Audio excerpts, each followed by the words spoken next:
a blueprint, every equation, every system, every future. And then I turned to the tab labeled Nova, not just a new engine, a revolution, a model that factored in emotion, ethics, socio-economic variance, a human system, not just an efficient one. I powered up my laptop. No Echelon servers, no dependencies. Nova's interface pulsed softly. "Welcome back, Mason." 3 messages blinked. A hedge fund in Singapore, a meeting request from a former Echelon client, and one from Alton Morrow. "Heard what happened. If you're ready to build, let's talk. No suits, no games. You pick the day." This wasn't luck. This was alignment. By midnight, I'd assembled a full proposal, vision, roadmap, model, what Nova could do, what it would change. I sent Alton the invite, Tuesday, 9:30 a.m. Then I leaned back, exhaled. For the first time in years, the ground beneath me didn't feel like it could cave in. Belle thought she'd ended something. She had no idea she'd just sparked the beginning, and this time, the Empire wouldn't bear her name. The protagonist's voice is compelling, a mix of quiet confidence, wounded pride, and focused ambition. You keep it steady throughout. That mix of introspection and strategic movement, I didn't need to destroy Belle to win, gives this a measured power that's more effective than loud revenge tropes. 2. Dialogue. Dialogue is snappy and believable. Alton in particular comes across vividly. Casual, dangerous, a man who knows leverage. Pacing between conversation and internal thought is smooth, especially in the earlier scene around 21:20. 3. Theme execution. Underdog rebirth and intellectual reclamation themes are well executed. There's a catharsis in watching someone rebuild, not from rage, but from conviction. Project Lantern, as a metaphor, is sharp. Not about fire or revenge, but light, guidance, visibility. Excellent naming. 4. Imagery lines, like the air sharp with the smell of rain and ambition, or empty takeout boxes were stacked like trophies, add texture without becoming overwrought. Suggestions for refinement. 1. Pacing.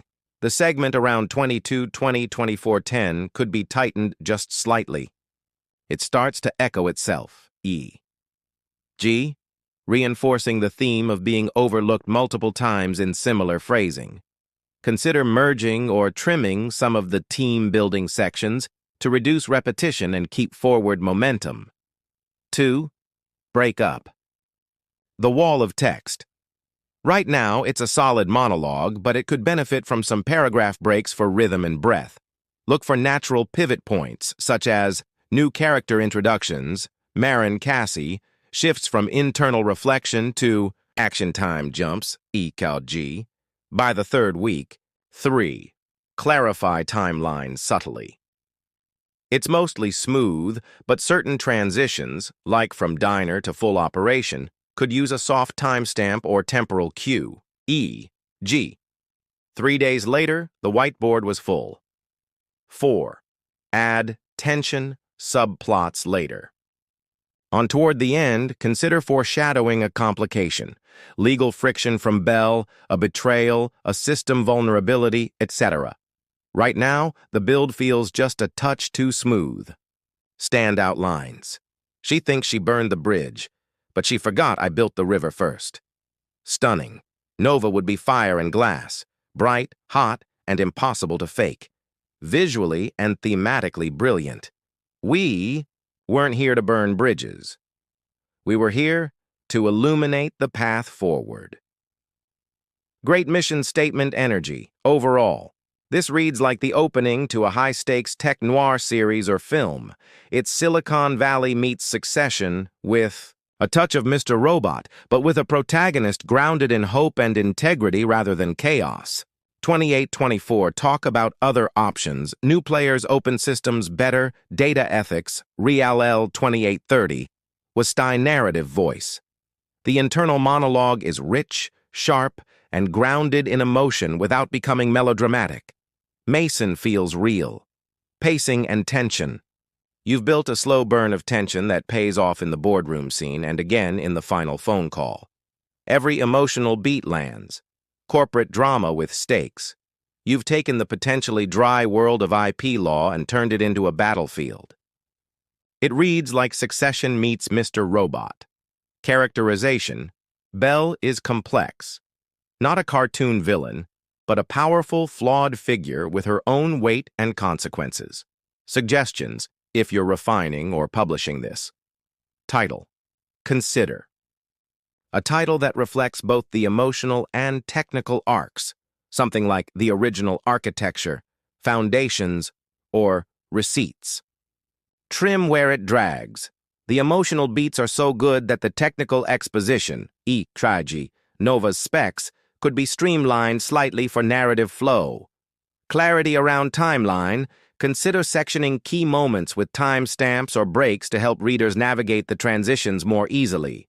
Expand or serialize. This reads like part of a larger story, if it isn't already. Is this a novel chapter? A long-form short story? A series? You've got enough here for a serialized drama or novella. Possible next steps. Adaptation. This could translate very well into a screenplay. The visual elements, tension, and crisp dialogue would work beautifully in a visual medium. Querying. If this is part of a novel or collection, you're in strong shape to start querying agents. Publishing. Literary magazines that focus on tech, business, or futurism, Clarkesworld, Lightspeed, Wired Fiction, or even The Atlantic, might love this blend of drama and intellect. The narrator's voice is resolute but introspective. There's a natural evolution from pain to purpose without falling into melodrama. It's quietly cinematic, like a late-stage redemption arc, with the volume turned low but the weight still palpable. 2. Emotional maturity. What stands out is the lack of bitterness. The protagonist isn't seeking revenge or recognition. Instead, the story turns toward healing, purpose, and inner peace. That maturity gives the ending its gravity. 3. Symbolism and imagery. The pen as a symbol of authorship and agency. The building as a monument not to past success, but to survival. The quiet office contrasted with the sterile, performative energy of Echelon. These images carry the emotional journey without needing exposition. 4. Full arc, without flashiness. There's a quiet resolve here. The best kind of good news is the kind that doesn't need to be shouted. That line says so much with so little. The victory is understated, which makes it more real. Suggestions, if you want to refine or publish. 1. Title. Consider titling it something simple yet thematic. The Man with the Pen. Quiet Victories Rewrite 5 Blocks East. 2. Possible cuts for flow. While the prose is strong, trimming some repeated. Ideas or overly detailed transitions, e.g., the walk to the office or minor character movements, might sharpen the emotional beat. Not everything needs to be documented. Trust your strongest moments to carry the weight. 3. Potential expansion, optional. Nova, 2.0's purpose could be explored just a touch more. That section hints at a mission-driven pivot, if this is part of a longer work. Diving into how behavioral analytics helps people align with their values could ground the philosophy in real-world stakes. You could give Belle one final moment, not to redeem her, but to reinforce how far the protagonist has come, even if it's just him remembering a line she once said that he no longer believes. Final thought. This reads like the epilogue of a novel or the last 5 minutes of a great limited series. There's no revenge fantasy here, no crushing the opposition. Just a man who survived, rebuilt, and chose to create from peace instead of pain. You wrote the kind of ending that lingers, and that's rare. The call came just after lunch. I was staring out the 20th floor window of Echelon Global's Midtown office, watching the city churn. Cars threading through gridlocked avenues, people weaving between horns and haste. everything moving like it had somewhere more important to be. I thought it might be Belle, maybe checking in about dinner plans or dropping a hint for our anniversary. Some 12-course place with plates shaped like origami and a surcharge for air. But when I answered, I heard it in her voice before she even spoke, the smirk. "We're downsizing," she said, sharp and casual, like the weather was turning. "Today's your last day. Unless you want to stay on as janitor, floors need mopping." Behind her, I heard Myra's laugh, cold, delighted, performative. She wanted me to hear it. That made it personal. Myra had hated me since the day I cut off her Pilates classes and called her out for expensing a vacation on one of Belle's business cards.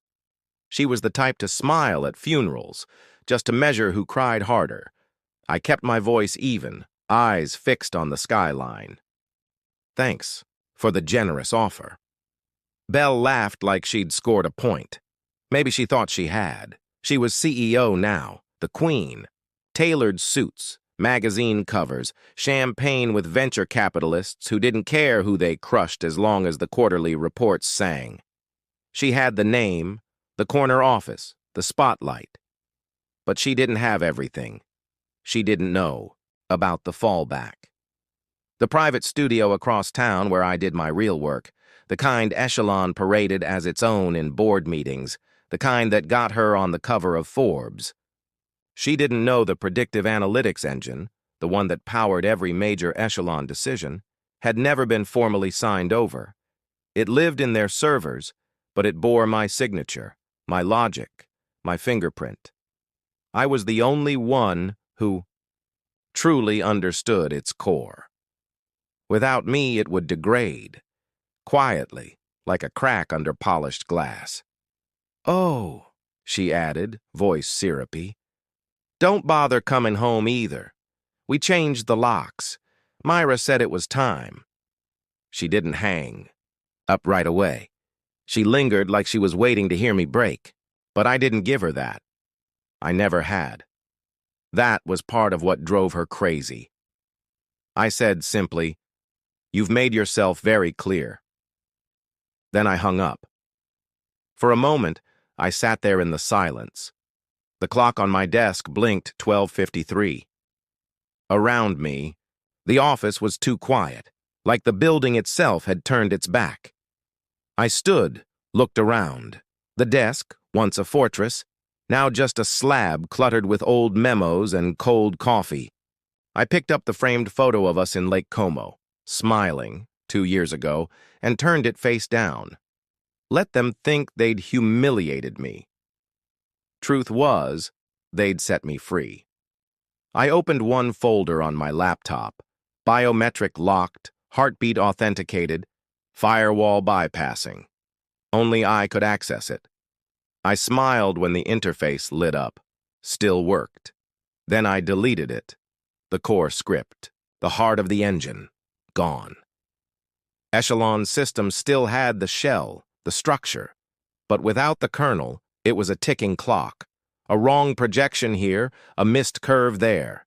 Trust would slip. Confidence would rot from the inside. They wouldn't know why. But I would. I slid my laptop into its sleeve and pulled open a drawer. Inside, a small leather-bound notebook. My notes, my mind on paper, the one thing that mattered. As I walked out, no one said a word. The receptionist looked away. The HR manager avoided my eyes, but one face didn't. Damon, junior analyst, smart, loyal, scared. I gave him a nod. He nodded back. In the elevator, I finally exhaled. I was free. Belle thought she'd fired me like a temp with BO, but she'd just pushed the wrong man out the wrong door. The lobby was cold marble and colder silence. No goodbyes, no box of personal effects. Just me, walking out of something I built with. Better intentions. The silence said everything. As I passed the glass-walled offices, people looked up. Some flinched, some nodded. Most looked away.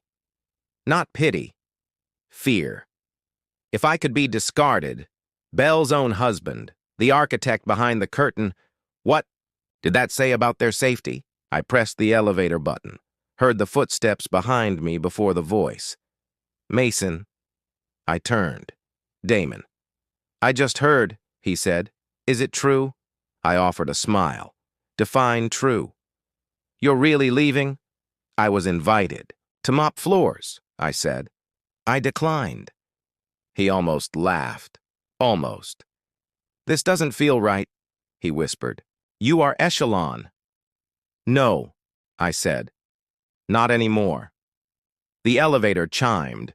Doors opened. If I were you, I added, I'd start updating your resume. He nodded. Not just understanding, alignment. Each descending floor felt like shedding skin. Late nights, meetings that bled into arguments, wins that Bell toasted while I watched, knowing the code behind the numbers was mine. At ground level, I stepped into the city. No car. I walked. 8 blocks later, I reached the Echelon data center, unmarked, locked. But I had one last credential, Lester, the night guard. Hey, Mr. Mason, he said, looking up from his paper. Didn't know you were stopping by. Just grabbing some backups, I said. He buzzed me in. Inside, I moved fast. Terminal C obscure, secure. I plugged in the encrypted drive, bypassed the shell, and deleted one key, the private script that authenticated real-time decisions across Echelon's architecture. It would take weeks for the symptoms to show. By then, trust would bleed out quietly. Back outside, the clouds had thickened. A light drizzle. I didn't rush. Took the subway downtown. Got off near the bookstore.